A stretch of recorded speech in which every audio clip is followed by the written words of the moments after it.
Assalamu alaikum students, how are you all? Before we start our next lecture, those students who have not subscribed my channel yet, they should subscribe so that they can get notification of my new videos. Students, this new lecture, Mass of Earth, is very important regarding your examination. So you have to understand it well, you have to prepare it well so that you can represent it in a good form in your examination to get good scores. I hope you will understand it well.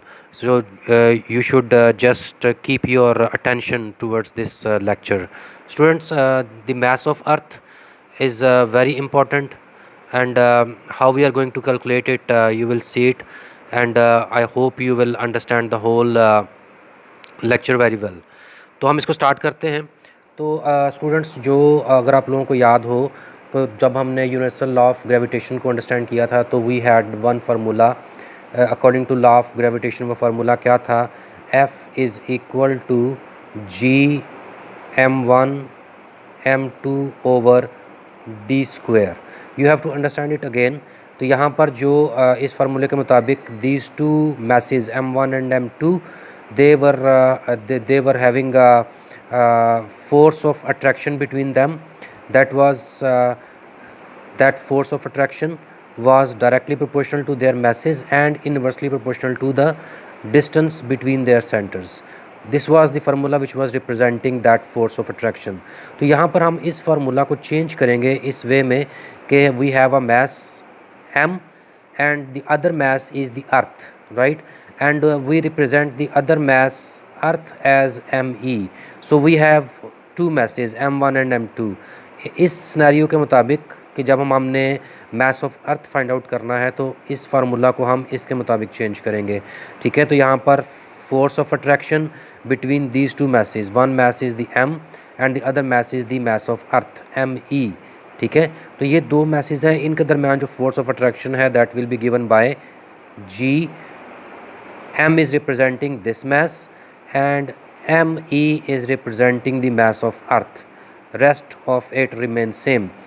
D square is the distance between the center of these two bodies. This is the center of earth, this is the center of that object who is having mass m. इनके distance को यहाँ पर हम, क्योंकि ये distance जो है it is equal to the radius of the earth. ठीक है, तो ये रेडियस है अर्थ का, तो हमने इस डिस्टेंस को r से रिप्रेजेंट किया है. ठीक है, so d square will become r square. हमने इसको आर ही क्यों कहा, हमने इसको डी से क्यों रिप्रेजेंट नहीं किया? क्योंकि ये आर के इक्वल है, राइट? ये आर के इक्वल है which is the radius of the अर्थ. अगर ये, क्योंकि ये object is placed exactly on the surface, तो फिर ये जो डिस्टेंस है दोनों ऑब्जेक्ट्स के सेंटर्स का ये आर के इक्वल है, तो हमने इसको यहाँ पर आर से रिप्लेस कर दिया.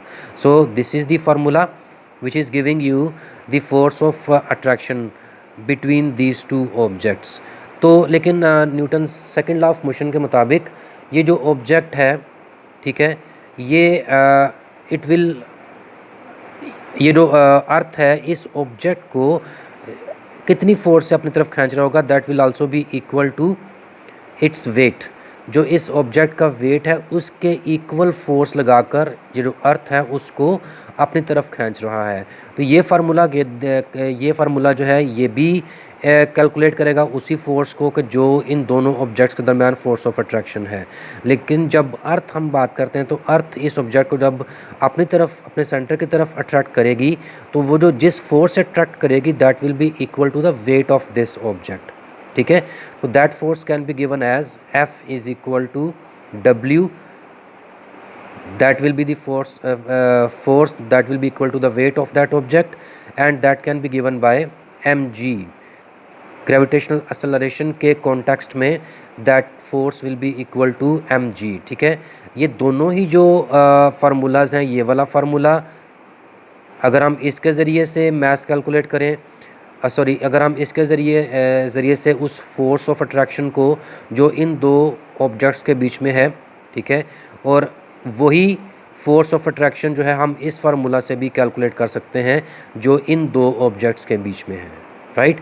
तो ये वो फोर्स है कि जिसके ज़रिए से अर्थ जो है इस ऑब्जेक्ट को अपने सेंटर की तरफ अट्रैक्ट करेगी. Both are giving you that force. तो ये दोनों जो फार्मूलाज हैं ये आपको वो फोर्स दे रहे हैं, ठीक है। तो अब हम इनको क्या करते हैं, इक्वल करते हैं। ये दोनों फोर्सेस इक्वल हैं, तो then what we get M G is equal to G M E over R square, ठीक है।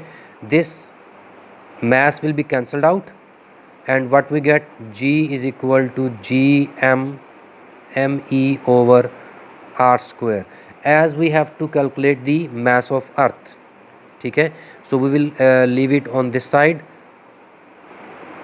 me is equal to G r square over G, capital G, right।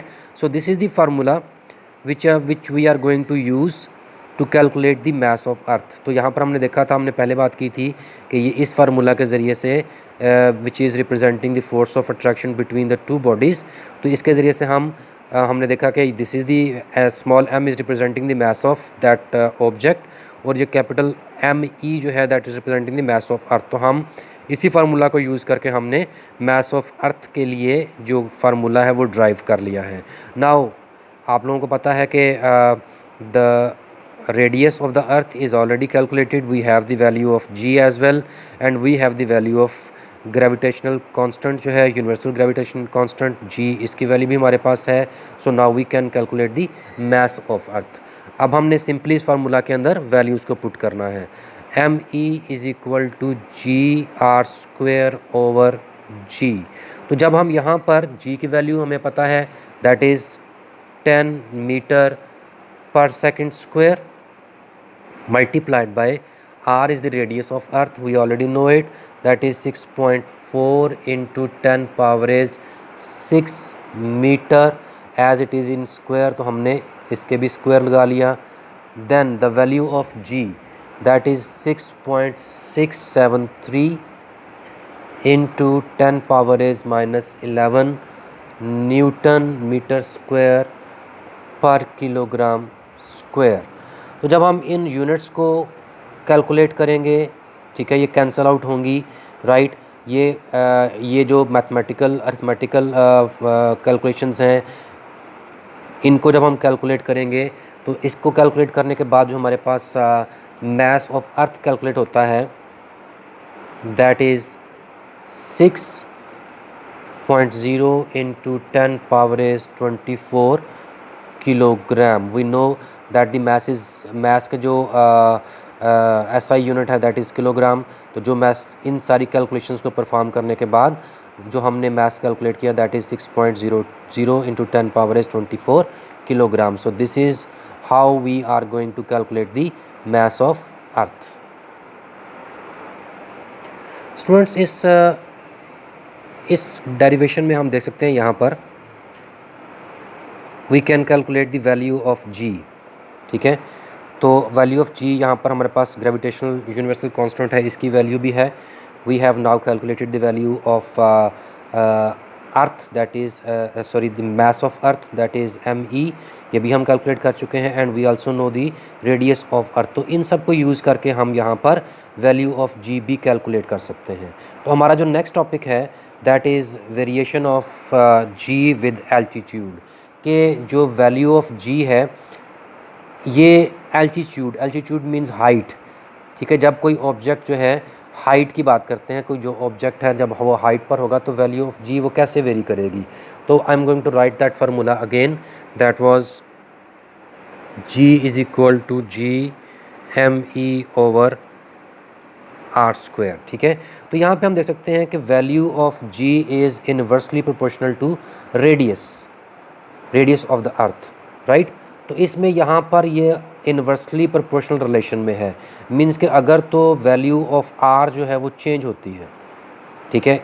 We see that if the value of R के radius जो है वो ज़्यादा होता है, वैसे तो हमें पता है कि जो अर्थ का रेडियस है that is fixed, means to say कि कोई ऑब्जेक्ट जो है वो अर्थ के सेंटर से उसकी जो हाइट है वो ज़्यादा होती है, ठीक है। तो इट मीन्स के जो आर है value of R is changing.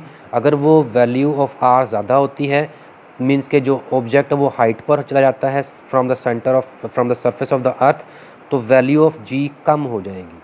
ठीक है, अभी हम इसको देखते हैं कि इसको कैसे हमने अंडरस्टैंड करना। इस फिगर से आपको क्लियरली अंडरस्टैंड हो जाएगा कि इससे पहले जो हमने फिगर बनाई थी जिसमें हमने मास ऑफ अर्थ कैलकुलेट किया था, तो उसमें जो this was the earth, right, and the object was laying right on the surface of the earth. तो यहाँ पर जो आर था that was equal to the radius of the earth. ठीक है, तो क्योंकि वो ऑब्जेक्ट जो था right it was on the surface of the earth. लेकिन यहाँ पर इस फिगर में हम देख सकते हैं कि जो ऑब्जेक्ट है it is not on the surface, it is now moved up. वो एल्टीट्यूड पर है, वो एक हाइट एज पर जा चुका है। ठीक है, it is not laying on the surface of earth which was here in this case the object was laying on the surface of earth. ठीक है, अब यहाँ पर तो ये आर था, लेकिन यहाँ पर इसमें देख सकते हैं कि आर तो आपका यहाँ तक है विच इज़ द रेडियस।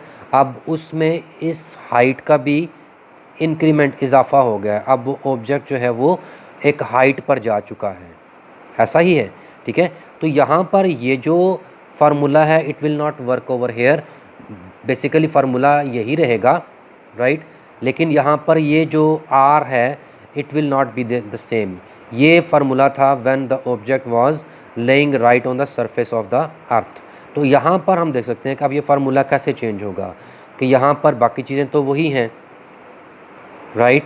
अब जो आर है उसमें ये R which was the radius of and plus this height, whatever is the height, जो भी हाइट होगी इसको हम जो है उसको साथ में ऐड करेंगे and it will be squared as it was squared over hair.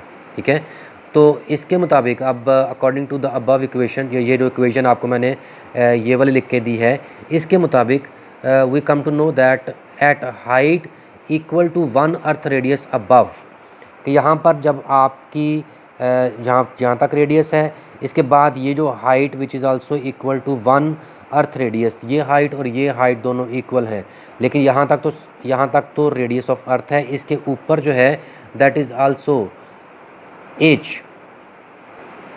इस हाइट पर जो है, ठीक है, हम इस फार्मूला को यूज़ करेंगे कि जो ऑब्जेक्ट है it is not laying on the surface of the earth, it has gone eight A height H from the surface of the earth. ठीक है, तो यहाँ पर अब उसमें इस एज का इजाफा हो जाएगा।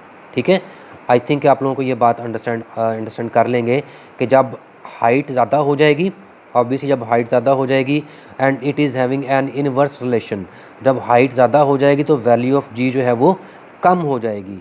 Value of G is maximum when the object is laying on the surface of the earth.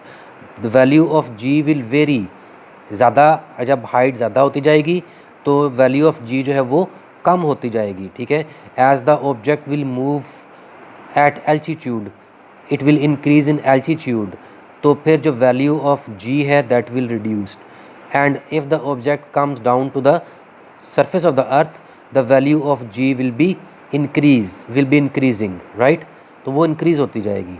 लेकिन जैसे ही ऑब्जेक्ट वो ऊपर जाता जाएगा, हाइट पर जाता जाएगा, तो फिर जो वैल्यू ऑफ जी है वो कम होती जाएगी, क्योंकि ये यहाँ पर इस फार्मूला के मुताबिक हमने देखा है कि ये एक इनवर्स रिलेशन में है। ठीक है, आई थिंक आप लोगों को ये बात अंडरस्टैंड आप लोगों ने कर ली है।